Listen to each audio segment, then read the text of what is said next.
Hi, hello, வணக்கம்.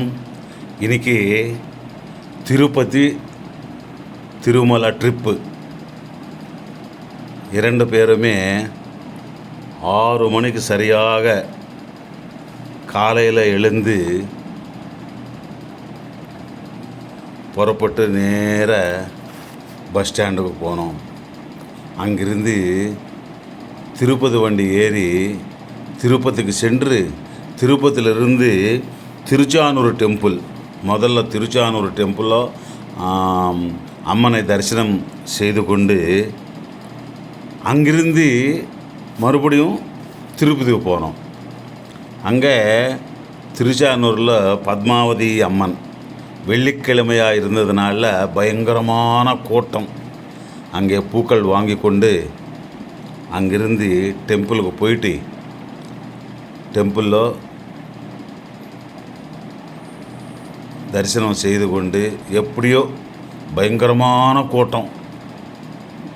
அந்த கூட்டத்தில் போயிட்டு அங்கிருந்து வந்து திரும்பி ரிட்டன் திருப்பதிக்கு வந்துட்டோம். அங்கேருந்து திருப்பதி வருவதற்கு என்ன கூட்டம்! எப்பா எப்பா எப்பா வெள்ளிக்கிழமையாக இருந்ததுனால பயங்கரமான கூட்டம். எல்லாம் இங்கிருந்து தான், சென்னையிலிருந்து தான் போனவங்க தான் நிறையா பேர், மற்றவங்கெல்லாம் ரொம்ப கம்மி. இந்த பூக்கள் வாங்கிட்டு போயிட்டே இருக்கிறோம். நாங்களும் எங்கள் மிஸ்ஸஸ்ஸு 2 பேர் தான் போயிட்டு அங்கெல்லாம் மார்க்கெட்டு வரும்போது அதெல்லாம் அங்கே மஞ்சள் குங்குமம் வெள்ளிக்கிழமை இருக்குது, அம்மன் கோவில் ஒன்று வாங்கலாம்னு சொல்லி போனால் இங்கெல்லாம் நம்ம வாங்க முடியாதுங்க, பயங்கரமான விலை அன்னு சொல்கிறாங்க எங்கள் வீட்டில். ஆனால் புண்ணியக்ஷேத்திரங்களிலே எதுவுமே வாங்க முடியாது. 5 ரூபா பொருள் 10 ரூபா சொல்லுவாங்க. பாருங்கள், பத்மாவதி அம்மன் கோவில் அதுதான் எழுதியிருக்காங்க தெலுங்கில். ஸ்ரீ பத்மாவதி அம்மவாரி ஆலயம் எழுதியிருக்காங்க பாருங்கள். தரிசனம் கிடைக்கிறதே ரொம்ப கஷ்டம். அதிலும் வெள்ளிக்கிழமைன்னா நம்ம சாதாரணமாக போக முடியாது. அங்கே 100 ரூபா டிக்கெட்டு 200 ரூபா டிக்கெட்டு வாங்கிட்டு தான் போகணும். வெயில் வேறு பயங்கரமான வெயில் இப்போவே ஆரம்பிச்சிடுச்சு. அங்கே மார்ச் 28ஆம் தேதி போனோம் வெள்ளிக்கிழமை. அப்போவே அங்கே வெயில் அவ்வளோ அதிகமாக இருக்குது பாருங்கள். அங்கே கோவிலுக்குள்ளவே பூக்கள் பழங்கள் பூஜைக்கு தேவைப்படுறதெல்லாம் அங்கே ரெடி பண்ணி கொடுத்துட்றாங்க பாருங்கள். எல்லா கடை உள்ளவே கடை இருக்கு. நம்ம எதுவுமே வாங்கின்னு போக வேண்டியதில்லை, எல்லாமே அங்கே வாங்கிக்கலாம். இதை பாருங்க, பொரி அதுக்கு தேவைப்பட்டதெல்லாம் லட்டு கிட்டு எல்லாமே கொடுக்குறாங்க. இந்த ருத்ராட்சை எல்லாமே விற்கிறாங்க அங்கே. ஆனால் அந்த ருத்ராட்சை எல்லாம் ஒரிஜினல் தான் இருக்கும், ஒரிஜினல் தான் சொல்கிறாங்க. அதனால தான் அந்த கிளையோடு எடுத்துகிட்டு வந்திருக்காங்க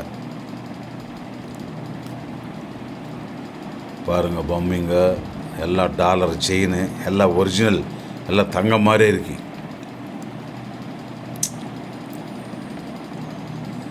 பார்த்தீங்களா?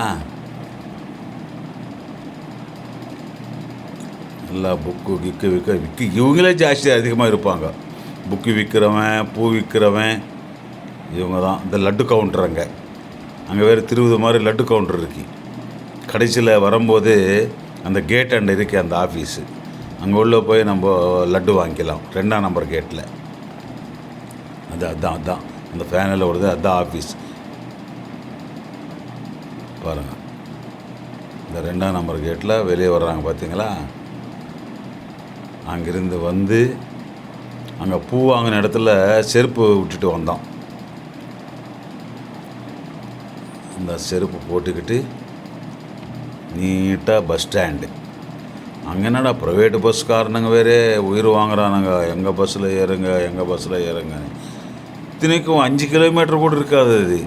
ரோட்டுக்கு அண்ணாண்ட திருப்பதி, ரோட்டுக்கு என்னாண்டா திருச்சானூர். அப்போ கரெக்டாக 10 நிமிஷம்தான். அங்கேருந்து திருப்பதியில் வண்டி ஏறி வந்தாலும் இங்கே வர்றதுக்கு 10 நிமிஷம்தான். இங்கேருந்து அங்கே போகிறதுக்கும் 10 நிமிஷம்தான். இடையில வந்து ரோட்டுக்கு அண்ணாண்ட ஸ்டாப்பிங்கே இல்லை, ரோட்டுக்கு என்னாண்ட ஒரு ஸ்டாப்பிங்கு இருக்கு. ஆமாம், பழக்கடைன்ற இடத்துல ஒரு ஸ்டாப்பிங் இருக்குது.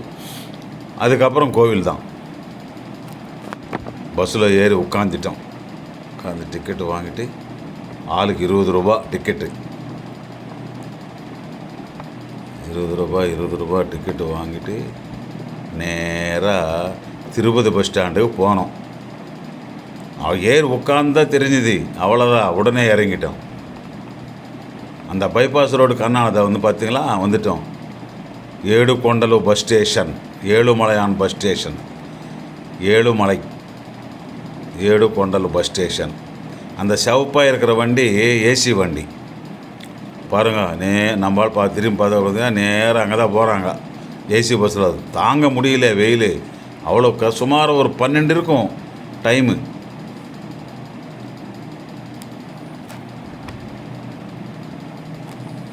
ஏசி எல்லாம் இப்போ எலக்ட்ரிக் பஸ் வந்துருக்குது. ஏசி பஸ்ஸில் உட்காந்து அங்கே ஆர்டிசி பஸ்ஸில் நம்ம ஆதார் கார்டு காட்டினா 10% என்னமோ கம்மி பண்ணுவாங்க. 100 ரூபாய்க்கு 10 ரூபா கம்மி பண்ணுவாங்க. 100 ரூபா டிக்கெட்டுன்னா 90 ரூபா. 90 ரூபாய்க்கு 10 ரூபா கம்மி பண்ணுவாங்க, 80 ரூபா. ஆமாம். இப்போது இங்கேருந்து நம்ம தமிழ்நாடு பஸ்ஸை விட ஆந்திரா ஆர்டிசி பஸ்ஸில் ரொம்ப கம்மி. அப்போது கிட்டத்தட்ட ஒரு ஆளுக்கு மேலே போகிறதுக்கு 140 ரூபா கம்மி வருது ஆர்டிசியில் போனால். நம்ம தமிழ்நாடு பஸ்ஸில் போனால் 140 ரூபா அதிகம். இங்கேருந்து நாங்கள் போகும்போது 2 பேர் 170 340 ரூபா வாங்கினான் கீழே போகிறதுக்கு. அப்புறம் அங்கேருந்து ஒரு 90. அதே வரும்போது எங்களுக்கு 140 ரூபா கம்மியாச்சு. ஆளுக்கு 140 ரூபா கம்மி ஆர்டிசியில் போனால் வந்தோம். அங்கேருந்து பஸ் ஏறி ஏசி பஸ் ஏறி நேராக அலிப்பிரி, அந்த கேட் ஆஃப் மலை, அந்த மலை அடிவாரத்தில் அலிப்பிரி என்ற இடம் இருக்கு. அந்த இடத்துல நிறுத்திடுவாங்க பஸ்ஸுங்கெல்லாம். நம்ம இறங்க போயிட்டு நம்ம பேக்கெல்லாம் அங்கே செக் பண்ணிக்கிட்டு மறுபடியும் அந்த பஸ்ஸு நம்பர் ஜாக்கிரதையாக கண்டுபிடிச்சி ஏறணும். ஏன்னா வருஷம் நின்று இருக்கும் வண்டிங்க, 4-5 வண்டி நிற்கும். நம்ம ஒரு வண்டியில் ஏறது இன்னொரு வண்டியில் ஏறினவனை வச்சுக்கோங்க, இந்த வண்டி ஓடிப்பிடுவான். அப்புறம் நம்ம அவசரப்படணும். அதனால் பஸ்ஸில் இறங்கும் போதே சொல்லுவான் டிரைவரு, பஸ்ஸு நம்பரை எழுதின்னு போங்க. நீங்கள் அந்த செக்கிங் ஆன பிறகு எந்த பஸ்ஸு நம்பர் எழுதின்னு போயிருக்கீங்களோ அந்த பஸ்ஸில் ஏறுங்கன்னு சொல்லுவான். 1க்கு 4 தடவை சொல்லுவான். சரி, நம்ம ஆளுங்க தான் கம்ப்யூட்டர் மைண்ட் ஆச்சே, எல்லாமே செல்லில் டக்குன்னு ஃபோட்டோ எடுத்துக்குவாங்க. ஃபோட்டோ எடுத்துகிட்டு நீட்டாக அங்கே போயிட்டு அங்கெல்லாம் செக் பண்ண பிறகு அண்ணாண்டு வந்திருக்கும் பஸ்ஸு.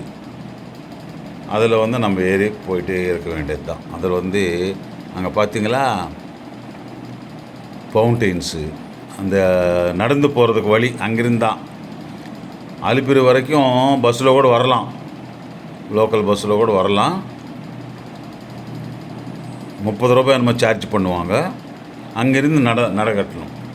நடந்து போகிறவங்க, மேலே நடந்து வர்றவங்க, இல்லை பஸ்ஸில்னா போயிட்டே இருக்கலாம்.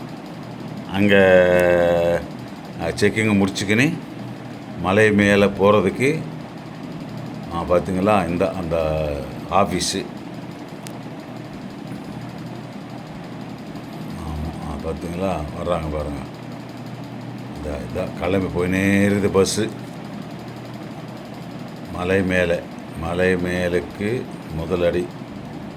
அங்கிருந்தால் மழை ஆரம்பம் ஆகும் போகிறதுக்கு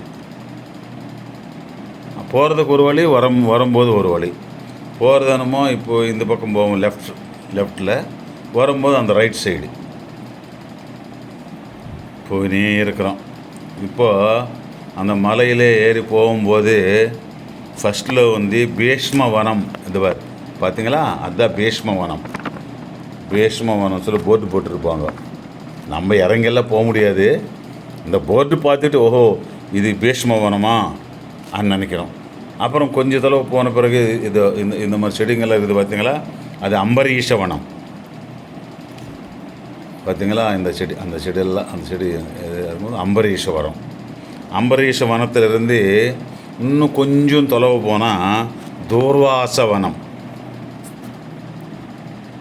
அந்த ரிஷிகள் அவங்க இருந்திருப்பாங்க அங்கே. அதனால் ஒவ்வொரு ரிஷி இருக்கிற இடத்துல அவங்க பேர் வச்சுருக்குறாங்க.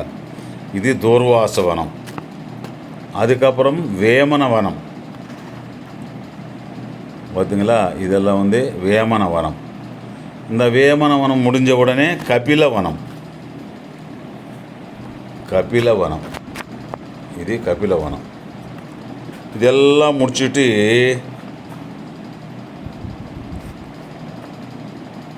அவ்வளோதான். அதோட அவர் எதுவுமே தெரியாது நமக்கு. நீட்டாக திருமலை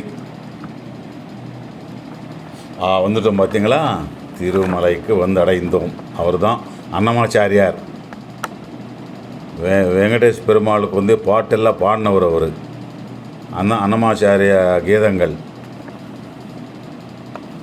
அன்னமாச்சாரிய பாடங்கள், ஸ்லோகங்கள். அந்த வெங்கடேஷ் பெருமாளுக்கு அவர் ஸ்லோகம் பாடினவர். எல்லா பாட்டும் அவர் தான் பாடினது. அதுக்கு பக்கத்திலவே அந்த ஃபவுண்டெயினு, அது பக்கத்தில் நம்ம கோவிலுக்குள்ளே வெங்கடேஷ் பெருமாள் ஃபோட்டோ எல்லாம் எடுக்க முடியாது இல்லையா. அதனால் என்ன பண்ணியிருக்காங்க, எதிரிலவே அன்னமாச்சாரியர் பக்கத்திலவே ரோட்டுக்கு இந்த பக்கம் அவர் வெங்கடேஷ் பெருமாள் போட்டு கீழெல்லாம் அது ஒரு பார்க் மாதிரி பண்ணி வச்சுருக்காங்க. பார்த்திங்களா, அது ஓசி பஸ்ஸு, ஃப்ரீ பஸ். அதில் ஏறி நம்ம நம்ம ரூமுக்கு போகலாம். அப்புறம் இந்த கோவிலுக்கு வர்றவங்க அந்த கோவிலாண்ட விடுவாங்க. மறுபடியும் திரும்பி ரவுண்ட் அடிச்சுக்கினே இருக்கும் அந்த ஃப்ரீ பஸ்ஸு. அங்கேருந்து பஸ் ஸ்டாண்டுக்கு போகும். எதுவுமே நடக்க வேண்டியதே இல்லை. பெரியவங்க, வயசானவங்க, நடக்க முடியாதவங்க எல்லாம் அந்த ஃப்ரீ பஸ்ஸில் ஏறி எங்கே போகலாமோ அங்கே போகலாம்.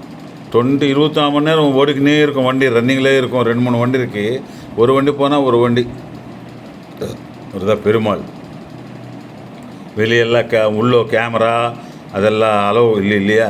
அதனால் இங்கே அங்கே நின்றுக்கின்னு ஃபோட்டோ எடுத்துக்கிறவங்க, வீடியோ எடுக்கிறவங்க எல்லாமே இங்கே எடுத்துக்கலாம். பார்த்திங்களா, பார்க்கு மாதிரி பண்ணியிருக்காங்க. இந்த ஃபோட்டோ எடுக்கிறவங்க பார்த்திங்களா, ஃபோட்டோ எடுக்கிறதுக்கு ஒருத்தர் இருக்கிறாங்க, 2-3 பேர். இல்லை நம்ம செல்ஃபோனில் நம்ம எடுத்துக்கலாம். நான் இதெல்லாம் செல்ஃபோனில் தான் எடுத்தேன். நாங்களும் ஒரு செல்ஃபி எடுத்து வச்சுருக்கிறோம். பார்த்திங்களா, கருடரு,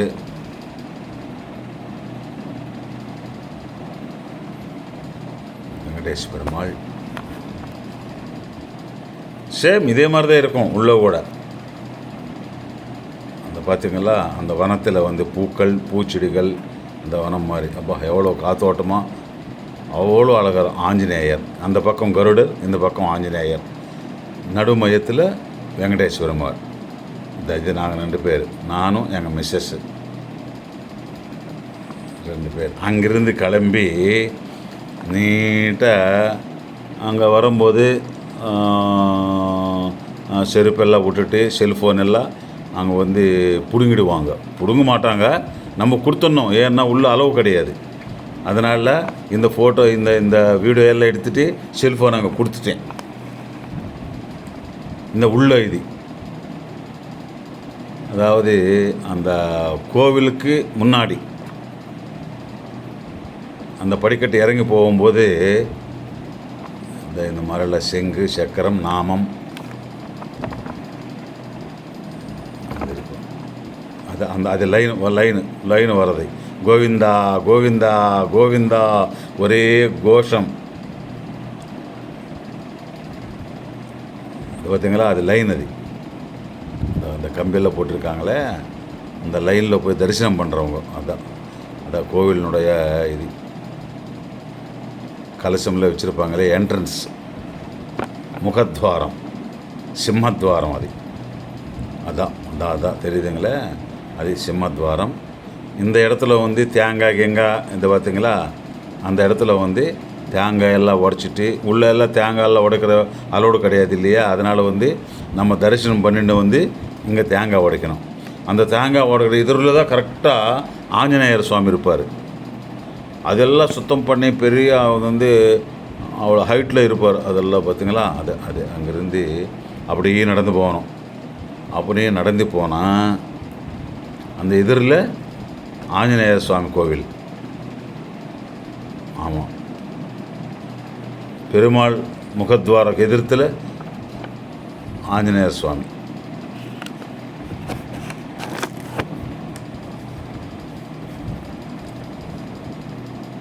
அவ்வளோதான். அது முடிஞ்ச உடனே நாங்கள் எங்களை இந்த முதியோருக்காக 65 வயசு முடிந்தவங்களுக்கு ஃப்ரீயாக உள்ளே இருக்குது.